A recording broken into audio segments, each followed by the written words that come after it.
goddamn head. Use. People, I said, use your goddamn head. Use. I said use it. Use your goddamn head. Use it. Use it or lose it. Use your goddamn head. Use your goddamn head.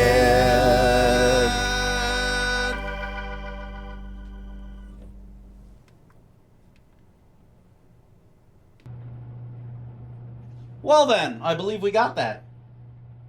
Christ, I hope so. There it is, your new Use Your Goddamn Head intro with custom music written just for you. Good God, you deserve less, more? I don't know. Maybe I'll trim that down a little bit. I'm learning the system because I'm old and I'm not familiar with such things. All right, well, let's dig right in. Use your goddamn head this week. And by the way, look at this beautiful wall tapestry I got you for your waiting room experience. Isn't that nice? Look at that. That's decorative, and it fits with the dentist office theme. Okay, now that all that frivolity is out of the way, how are you going to use your head this week? Well, I told you. So I get a lot of questions, and I'm sure you do too, and I'm sure you think about this quite a bit. Should I take my van, which has high mileage, and sell it and buy another van? It doesn't have to be a van. It can be any vehicle. I got this old heap car that's got 200,000 miles on it. Should I sell it and get a new car with less than 200,000 miles on it? Well, if you had used your head, you'd know that the calculus is always in favor of keeping and fixing your old car rather than buying a new one. Why? Well, there's a couple of very important reasons. One is cost. Cars cost money. In this case, vans are $40,000 to $50,000 propositions, and that's a lot of cashish. Stated another way, you could do an enormous amount of repairs for $40,000. This assumes that you already own the vehicle you're in with the high mileage. If you still got a payment, then the calculation is even stronger in favor of keeping what you got because you're going to have to make two payments. And you're not going to make money on the vehicle you're selling. And even more importantly, whenever you buy a vehicle, even if it's very new or brand new or only has a few miles on it, it's always an unknown. It has 10,000 parts in it, any of which can go wrong and will go wrong at some point, some distant hypothetical point.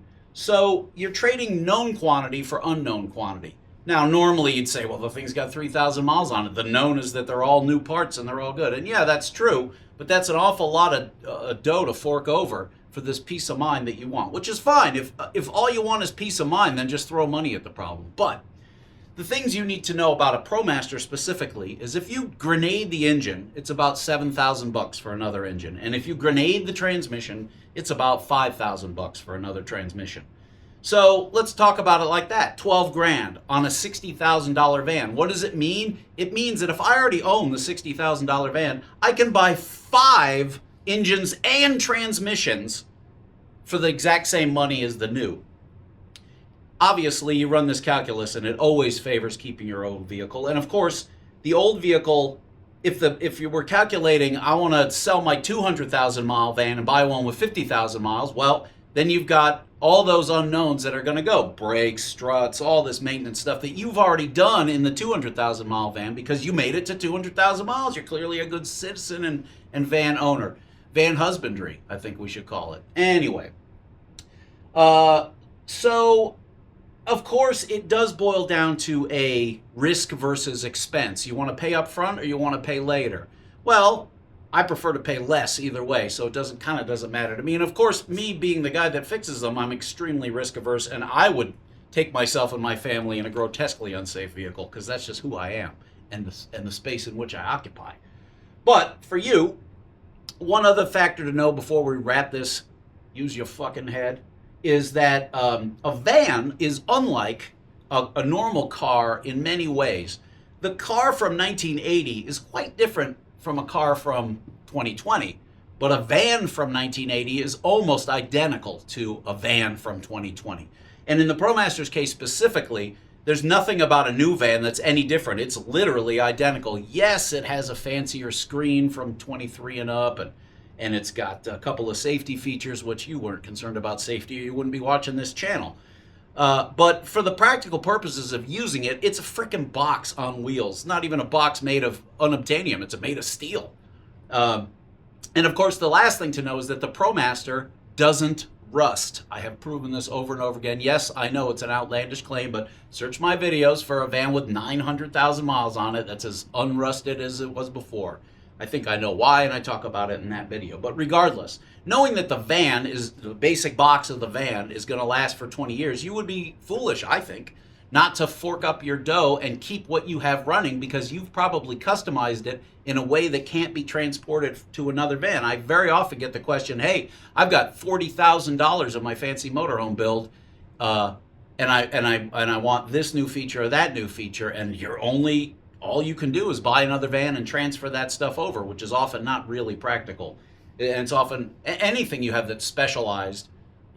I don't know, a septic truck or whatever. It's all the money's in the septic, is in the upgrade, the upfit. So you got to keep that in mind. Anyway, I hope I've answered this question, and I hope I've encouraged you to use your goddamn head. Yes, of course, keeping the turd you have and funneling all your money into it is way cheaper in the long run than junking it and starting again with something brand new that very soon will be high miles too. Think about it. All right, I hope you thought about it. All right. Get back to the main business of van fixins. I will see you in the next video. As always, I do. Love you. Bye. Mwah.